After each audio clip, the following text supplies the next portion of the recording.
What's good, everyone? We are back. Welcome to another episode of Talking Boxing. It's been a little while. Last episode I did was the Danny Garcia one. After the Danny Garcia fight, the boxing scene's been very, very slow. Yeah, there's been nothing really going on, but we have some stuff coming up. We have Virgil Ortiz next weekend. Virgil Ortiz versus Erickson Lubin. That'll be pretty good. The Floyd Schofield and Jojo Diaz, the co-main event for that card, actually did get canceled, so we'll just kick off the episode with that. But anyways, I'm hopping on here to talk about the latest Jake Paul versus Gervonta Davis news that came out. If you are living under a rock, then the fight is in serious jeopardy, and we'll get into that in a minute. We'll also be discussing the Andrew Tate fight that got announced for Misfits, some Misfits signings that are very intriguing that I think could lead up to some pretty cool things for the influencer boxing scene, even though I'm not very tapped into that. Um, Also, some other things that the Andrew Tate fight announcement could also build into, plus a few more fight announcements that we got and some fight rumors that we have got inside of the actual real boxing scene. So, also, the Matchroom card in Orlando last night, the Lanier Pero card versus Jordan Thompson. We'll do a little bit of a recap on that because there was one fight that I was really intrigued about that I was never able to make the preview for it, but the fight lived up to the hype, so we'll get into that in a little bit. But anyway, starting off with what should we start off with? Start off with the Jake Paul and Gervonta Davis news. So reports come out last week that Gervonta has some more civil lawsuits against him. I believe it was civil, could be wrong. Allegedly. Allegedly, Gervonta Tank Davis has some more lawsuits against him. This happened after the Lamont Roach fight. It's happened in the past. This is nothing new for Gervonta's name. I mean, we've heard this multiple times, but these are new ones. Charges for like kidnapping and more assault charges and all that. And again, all this is alleged. It is reported, but I'm not going to sit here and criticize someone who I don't even know if they did it because who knows? This happens a lot to celebrities, but also there has been videos that suggest that Tank. It would not shock us all if Gervonta did this, and if he really did this, it is absolutely terrible news. But anyways, Gervonta was lined up to fight Jake Paul on November 14th in Miami at the Kaseya Center. That is now in serious jeopardy, where Jake Paul's team is now out searching for replacement opponents. They've contacted multiple opponents because you already have the deal with Netflix signed. So it's gonna be hard to get out of that without Netflix, without that taking a toll on your relationship with Netflix. Because obviously that's not a relationship that you want to lose, especially when they paid as much as they did for the Jake Paul and Mike Tyson fight. Um, I know Jake said on one live stream that him and Tank were both getting like 50 million or something from this fight. So Tank very well could have just blown another $50 million bag for him and Jake because I don't know if there are any replacement opponents that would be as intriguing to the general public as Gervonta Davis was. Although the real boxing fans know that it wasn't insane fight, but to the general public and really the audience that this event's getting pushed to, a lot of people were intrigued because it's a real boxer. He's arguably in his prime. I'd say he's in his prime, although he has shown some slacking due to just I don't think his head's really there. I don't think he really loves the sport, Gervonta. But yeah, a lot of people are very intrigued because of this, because of all these things. Although there was a massive size advantage for Jake, um, but then again, you had a size advantage for Jake, and then Gervonta obviously had a massive skill advantage on Jake. He's been fighting for way longer. Jake's only been in here for about 5 years, I believe, maybe a little longer, maybe a little bit shorter. I don't know the exact numbers, but yeah, to the general public, it was pretty intriguing. Honestly, I'm not even gonna lie. I was pretty hyped to see it just because I was curious. I was curious how it was going to play out. Because, like I said, there's a massive size advantage, there's a massive skill advantage. So, which one was going to overpower the other? But apparently, we might not be seeing this because MVP did release a statement yesterday saying they're not going to comment anymore on it until things are confirmed. But it has been confirmed by like Chris Mannix and some other guys who were very, very reputable sources in the boxing scene. So it's most likely off. And I'll go on and run down on a few of the replacement opponents that were listed. Again, these were listed, these were reported by some boxing analysts and some other sources. Nothing's confirmed by MVP or Jake Paul's team or anything, but here's some names that got floated around a little bit. Obviously, if you're tapped into this, you know that the Ryan Garcia name was heavily floated around. They made an offer to Ryan Garcia's team, and I do believe that was true because Oscar De La Hoya even came out and made a video about it and said that the fight was not going to happen because Ryan fights on DAZN. He's signed with Golden Boy, which is on DAZN. Jake Paul and MVP are on Netflix. Even though MVP is actually signed with DAZN, they are doing this big event on Netflix because all of the MVP prospect shows and even Jake's other pay-per-views, like the Julio Cesar Chavez, the Mike Perry, all those fights, they were all on DAZN. But there was a little bit of weirdness to that because you know Oscar De La Hoya has let Ryan Garcia fight on what was Showtime at the time when he fought Gervonta. When Ryan Garcia fought Gervonta, that was not on the zone. So, also another fight announcement just got made, which was Ryan Garcia and Mario Barrios, which is, I believe, going to be half on the zone, half on Amazon Prime Video, where the PBC pay-per-views are now. So that's a very intriguing fight. We'll dive more into that as time gets closer or as it gets confirmed, but it does seem like that's going to happen. But anyway, yeah, Ryan Garcia was floated around for Jake. I know we've seen a lot of footage of those two going at it, or reportedly going at it, I guess.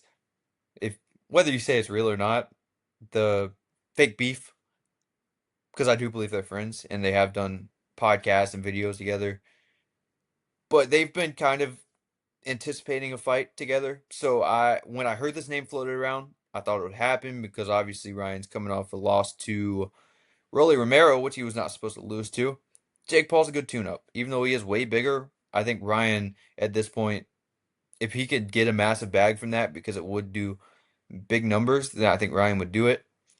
But also, I don't know if this is much of a short notice fight. I think this is a fight that you could kind of target next. And I think Oscar was really just saying that wasn't going to happen because of those reasons, because the Mario Barrios fight is probably already signed, which is for a world title for Ryan. Maybe Ryan gets this world title and then goes and fights Jake, because I think Netflix would be heavily interested in that because obviously it's two big names, two draws to the media, really. So I think that could do numbers, but that's not happening right now. Another name that got floated around was Rolly Romero, who was rumored to fight Manny Pacquiao, but now Manny Pacquiao has another fight kind of being floated around right now, which we'll get into later. You've probably heard of that as well, unless you're living under a rock. But um, yeah, Rolly Romero got floated around. Romero fights at 147, as well as Ryan. Ryan also fights at 147, going back to that. But Jake's a cruiserweight, obviously, so he's fighting at like the 185 to 200 range. Rolly Romero is 147, although Tank was going to be 135, but he'd probably walk into the ring about 150, 160 if that fight did happen. But yeah, so Romero wouldn't do much weight cutting. I don't know. I don't think that was kind of weird to me because I don't think it's that much of a draw. The general public, the people that Jake Paul is really pushing these fights to, a lot of them don't really know Rolly Romero. I think the actual boxing scene would tune in. And if you can kind of get some of the casual fans convinced that this is a legitimate boxer, legitimate test for Jake in this prime, then I think you can get some of them to tune in. But I don't think it's a fight that Netflix would really be interested in. I could see it being a DAZN pay-per-view sometime in the future if they do want to go that route. Because obviously, I'm saying obviously a lot, sorry. But anyways, we do know that Romero, he has been kind of bag chasing because, like I said, the Manny Pacquiao fight was being floated around a lot. It sounded like Rolly wanted that fight. So, yeah, Rolly would take a big payday like that if it was offered. I don't know if that was offered. I've I hadn't seen that one from too many legitimate sources, but I have seen it floated around a lot. Another one is Terrence Crawford. I'll just start here. Terrence Crawford's probably not taking this fight. Coming off a massive win from Canelo, that did good Netflix numbers, so I do think Netflix would be pretty intrigued to get Crawford back on. Crawford, I don't think Crawford's going to do any of these fights right now. Maybe later on, maybe Crawford retires in the future and then comes back and fights Jake one day. But I don't think this is going to happen because Crawford's also teased a Janibek undisputed fight, which I think is more likely. I think Crawford is he's actually chasing real legacy rather than just these massive paydays for kind of just no reason. You know, does that make any sense at all? But yeah, I just don't think that fight's happening. Another one, which I'm actually very intrigued. I'm intrigued about this one. It's Francis Ngannou. Jake's fought at heavyweight before. Did he look great at heavyweight? No, he didn't. He fought at old Mike Tyson at heavyweight. Francis Ngannou went toe to toe with Tyson Fury. He did get knocked out pretty brutally by Anthony Joshua after that, but there's again just a big skill gap between the two. So Francis Ngannou, who is not a polished boxer, Jake Paul, who is I'd say more of a polished boxer than Francis Ngannou. I think you can make the argument whether or not that's true. I would say so. So this fight's really intriguing. You know, Ngannou can punch. I don't think that's a question at all. Ngannou can punch. He put Fury down. Even though, yeah, Fury didn't train for the fight. It's pretty obvious Fury did not train for the fight. He came in looking massive, out of shape. He didn't look like Tyson Fury in the ring as well. So I do think that shined a little bit of light on Francis Ngannou that probably shouldn't have been shined on him. But yeah, Francis Ngannou versus Jake Paul, I think it's a really fun fight. You got two guys that can punch, so you'll kind of be on the edge of your seat the whole time. And this is if you're one of those that are just hate watching Jake, which I'm a fan of Jake's career. I'm not gonna lie, I respect it. Yeah, it's not the normal path, it's a different path. And I'm not saying he's a world-class boxer. I think he's better than what people give him credit for. And I think that him and Ngannou is it's a real close matchup. If Ngannou lands something on Jake, if you're one that hate watches Jake, you could see Jake go to sleep.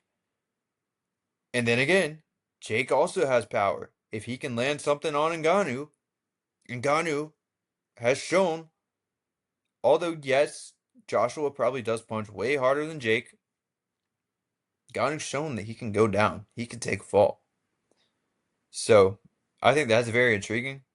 I think that's probably one of the better ones that you could do. I think Netflix would be interested in that. They would probably put a big knockout bonus on the line because there was rumors that there was a big knockout bonus for the Gervonta and Jake Paul fight.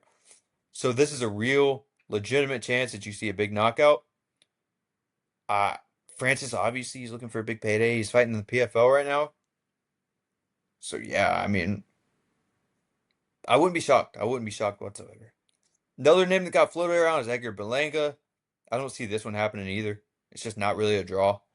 Um, Berlanga, would he take it? Absolutely, because it's probably going to be his biggest payday.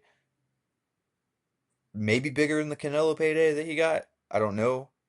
Probably being this on Netflix. I don't know, but Edgar Berlanga is kind of eh. It's like I don't really see it happening. That name was kind of random when he got thrown out. Another one that we've kind of heard a lot recently is Anthony Joshua.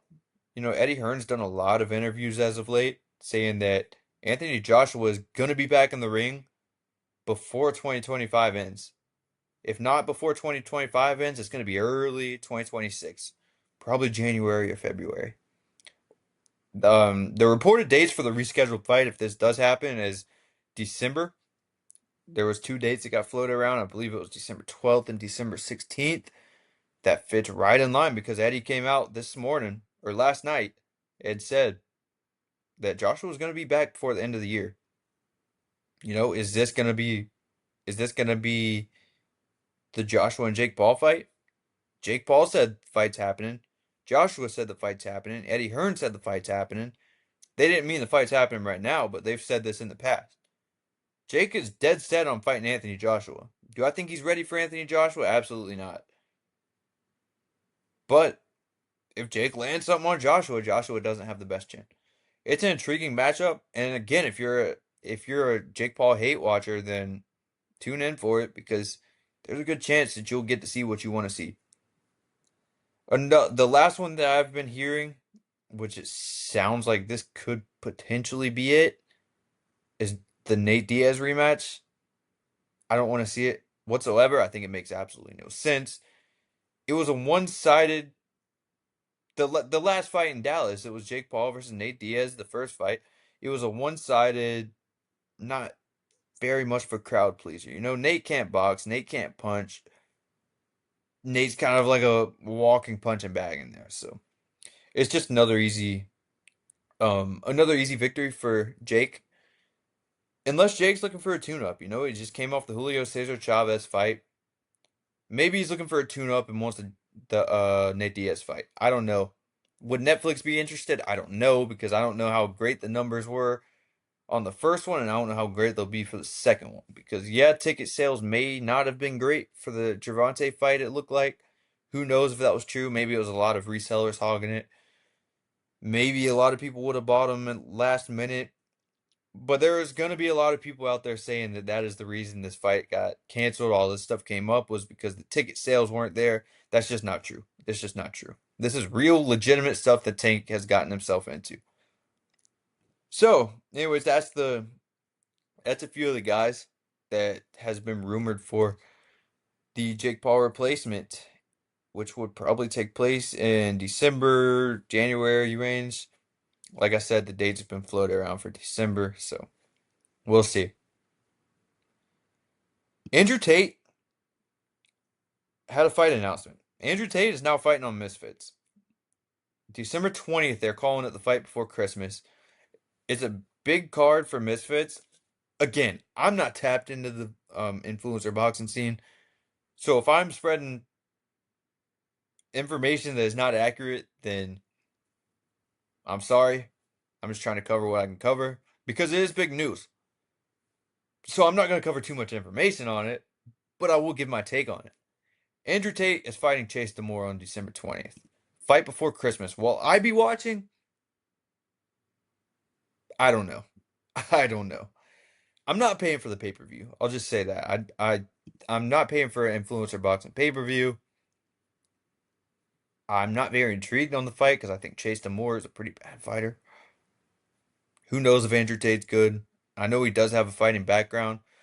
But anyways, the main topic of this is Andrew Tate is the new CEO of Misfits Boxing. You know, KSI is the Misfits CEO. He's been stripped of being the CEO. Andrew Tate signs the fight and is now the official Misfits CEO. So he just completely took over KSI's spot. KSI goes to Twitter, makes a rant about it because Mams Taylor, the owner of Misfits, the founder of Misfits, is KSI's manager. Pretty weird. Maybe this is a big marketing move. I personally think that this is a big marketing move. Misfits has kind of been on the downtrend. They've kind of been trending down. It's no secret. I think a lot of us see this. The influencer boxing scene is not what it was. It's been starting to die off for a little bit now. Outside of really Jake's fights. So I think this is a big marketing move to get the influencer boxing scene back on its feet. And Andrew Tate is going to be a massive draw. A lot of people are going to tune in to see Andrew Tate fight because he's so controversial. One of the most controversial people on the planet, probably. You could probably argue that, but that's just what I think. like just based off of the knowledge that I know. So I think that this is I think this is just a build up to KSI versus Andrew Tate. It's just a big marketing move. Dean the Great is supposed to be on this card as well. I know that Misfits just signed Ashton Silve. Maybe this is a big build up to Misfits versus MVP. Maybe a cross promotional event. You know, they've been doing these in Riyadh season a little bit where two promotions will go head to head. You know, Matchroom did one. So maybe we see this more on the influencer boxing scene.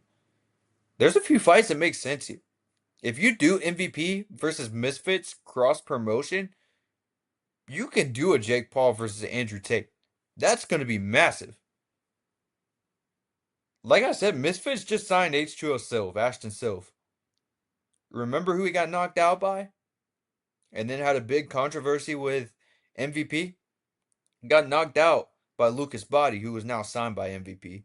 Silv's been calling for the rematch. Apparently MVP would not give him the rematch. So he signs with Misfits. Maybe he knows something that we don't know. Maybe there is something being worked on behind the scenes. Maybe it is a big marketing move. Maybe we finally get that rematch on a cross promotional event. We've seen Dean the Great call out MVP's Juana Walton a lot. Maybe we get that. You know, there's some guys in both stables that make sense to matchmake. I know MVP, they probably wouldn't want to do much business with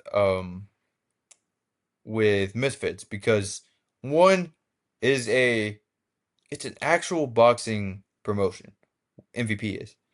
Misfits influencer boxing promotion, but they are signing real fighters like H2O Silv and some other prospects. I'm not really sure who all is in their stable, but I know that they're trying to get into the actual boxing scene and develop some world champions. Do I think they will? I don't know. I don't think so. Could they? They could.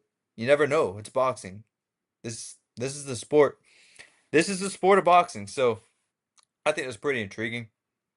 Because if Andrew Tate does beat Chasten Moore, he's the Misfits heavyweight champion.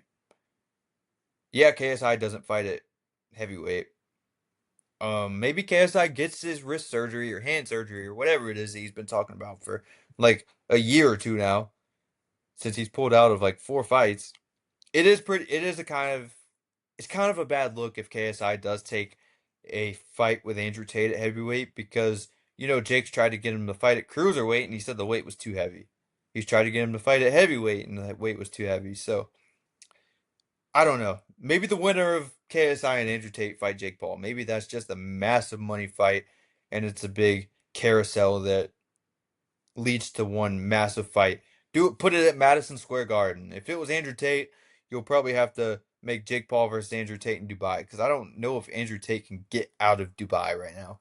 That is why this Christmas card is in Dubai. You know, maybe I will watch it because it's around Christmas, so I'll be in good spirits and just want to see some entertainment. So, yeah, anyway, back to the real boxing. We had a matchroom card last night, which there was a fight on there I was very intrigued for. That was Entravius Ingram versus Yoelvis Gomez. Yoelvis Gomez, he's a hard-hitting Cuban. Entravius Ingram, I've watched him on a lot of little MVP prospect shows. He doesn't have a heavy amateur career. You know, going into this fight, Yoelvis Gomez had the massive experience advantage. Gomez had like 250 plus amateur fights. Ingram was a former football player with only 8 amateur fights. I think he has 12 pro fights. So the experience is heavily on Yoelvis Gomez's side. So, you know, to start off the fight, like I said, I was intrigued by it because I was very curious to see. I've thought Ingram was pretty good. I've seen flashes from him. I think he's very good. Also, not to mention he's an amazing person. I've gotten to hang out with him backstage and do some videography and photography for him and stuff. Me and one of my other friends. We got to do a ring walk with him. Just a cool guy, super humble, super down to earth. You know, all the people that he was hanging around, we got to meet with them and talk with them after. Just a cool people in general. So, anyways, to the fight. Ingram got off to a later start. Like I said, only having 8 amateur fights. He's made the most of his young career. 12-0, 6 knockouts at the time. And anyways, let's hop a little bit into the fight. Let me see.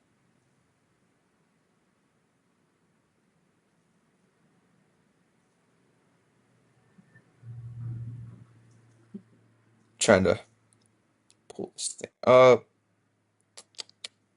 All right, so anyway, sorry, I got a text I was reading. Important text. Anyways, Yoelvis Gomez came out to an early start, landing some thudding shots. Like I say, he's a hard-hitting Cuban. Um, Ingram felt the power early. You could tell in the ring, and the experience of Gomez over Ingram really showed early on in that fight. Ingram had said in the fighter meetings he had a game plan. He said, "Yoelvis Gomez wears down easy. I have to, um, I have to weather the storm early, get him into the later rounds, take him into deep water, weather the storm early, and then unleash the storm late." It's pretty much what he said. That was the game plan. I'd say he executed it to the best of his ability. Um, in the third round, both fighters started landing some big shots. Ingram got rocked mid-round. He was kind of on wobbly legs with about a minute left or so. Um, the fight turns into a slugfest after that because you know the saying, a hurt fighter is sometimes the most dangerous fighter because when a fighter gets hurt for the first time in their career, they don't really know what to do. They're not really thinking. They're just thinking like I I need to find some way to survive. So they just go throwing a lot of punches. We see it with a lot of young fighters that get hurt early in a fight in their young career. So, um, Ingram starts throwing some shots and catches Yoelvis Gomez with a massive shot. And Gomez starts clinching. He looks hurt. Ingram's still hurt. He don't have his legs fully under him. Again, this is in Ingram's hometown, so the crowd is really on his side. The whole place is screaming for him. Go on to the fifth round. Ingram gets rocked again. It looks like he's about to go. It looks like Gomez is about to finish him. And he just fights back into it. He starts going to the body a lot. He starts hurting Yoelvis Gomez to the body. Gomez starts wearing down. Ingram steals a lot of the middle rounds. Yoelvis Gomez won a lot of the early rounds, and then Ingram fought back and took a lot of the middle rounds, and he fought to a split draw, which is not bad with the experience levels of both. Um, the middle round saved Ingram a lot from taking a loss, but it was a good fight though. I mean, you have to go watch it. And Travius Ingram versus Yoelvis Gomez on the Lanier Perro and Jordan Thompson card. Pat Brown, the highly touted matchroom prospect from the UK, also picks up a knockout win on the card. Omari Jones, another Orlando native, picks up a knockout victory. I like Omari Jones. He reminds me a lot of a bigger, taller, more lanky Devin Haney. I think that he has a bright future. I still think there are some things that he can work on. He has a pretty good amateur pedigree, Olympic pedigree as well. Olympic bronze medalist or silver medalist, I believe, for the U.S. But yeah, he's a good fighter. I'm excited to see where his career goes from here. The main event, Jordan Thompson versus Lanier Perro. Lanier Perro making his matchroom debut. There really wasn't much to break down here. It was not a crowd pleaser at all. It wasn't the most exciting. Jordan Thompson wasn't really bringing much pressure whatsoever. It was really just Thompson walking around kind of complaining about some low blows. There was a point in the fight where Lanier Perro did get a point taken for low blows.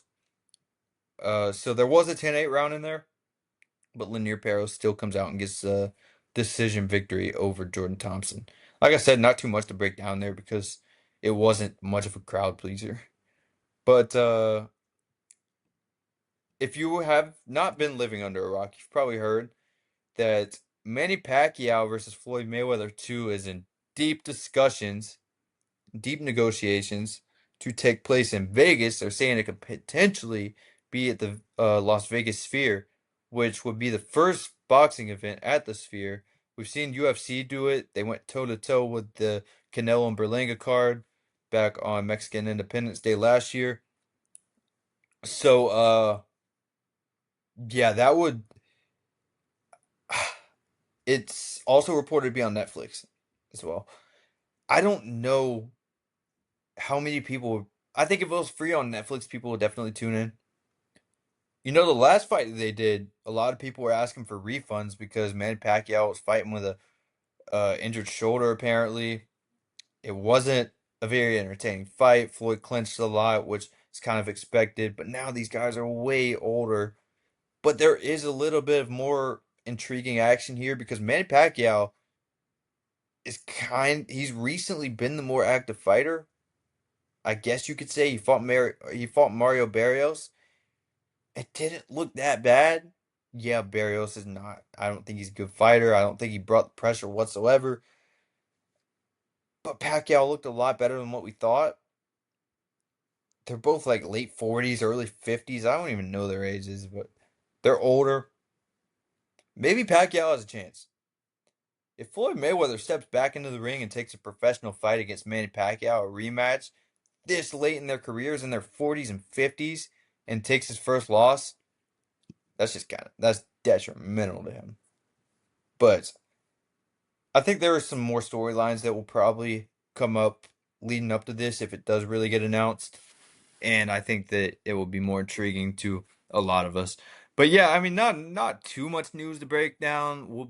I'll be back with another episode later in the week talking about the Virgil and Lubin card, which is happening next week or this weekend, probably if you're watching it.